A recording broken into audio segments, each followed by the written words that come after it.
Okay, Richard, let's go back to the 1950s for a moment. That far? Yeah, a movie called The Pride of St. Louis, and you co-starred with yeah. Dan Daly. I was looking at some scenes from that last week. Now, what impact did that film have on your career, and what did you think of your early days of movie making? Well, that was really one of the first films I did. I was put into another film because I had no film experience prior to that.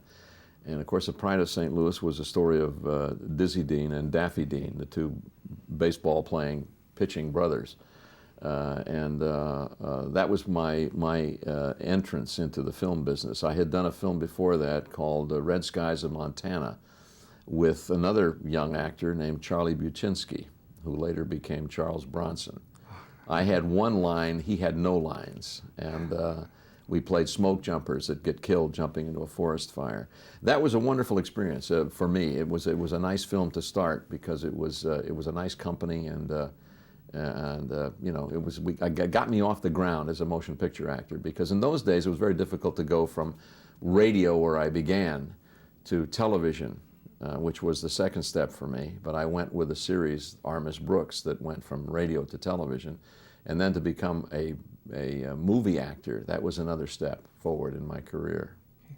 Now let's move on to First Blood. Were you surprised at the success of that film, and that the word Rambo would enter? Oh, very much so, very much so.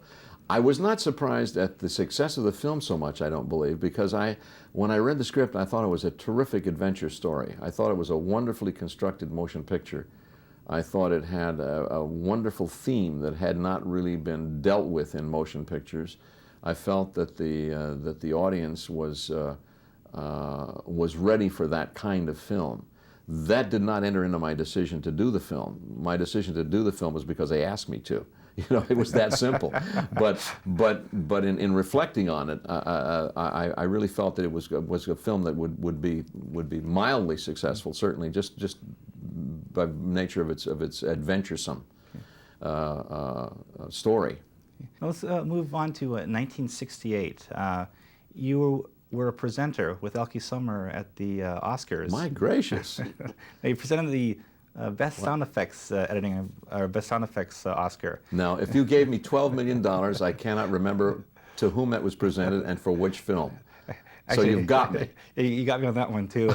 But I've always been interested in the politics of how people get selected to be presenters. Do you remember what that process was like for you? I'm never quite sure. I think it was probably because I had done. Well, I had done a couple of films that were very well thought of in the industry. I had done Sand Pebbles, and I had done Wait Until Dark and Star with Julie Andrews. And I think that at the time of the presentation, they try to bring people to the stage that are in the public eye at the moment, and or they bring someone back who has not been in a film recently, who has a long history of successful motion pictures. Interesting. The presenter story has always interested me. I've never quite understood how it. I've never been a presenter on the Emmys, although I have been in the television business for a long time. So it's interesting. Now, in this film, I can't imagine anyone else playing your role, even though it's a different character name.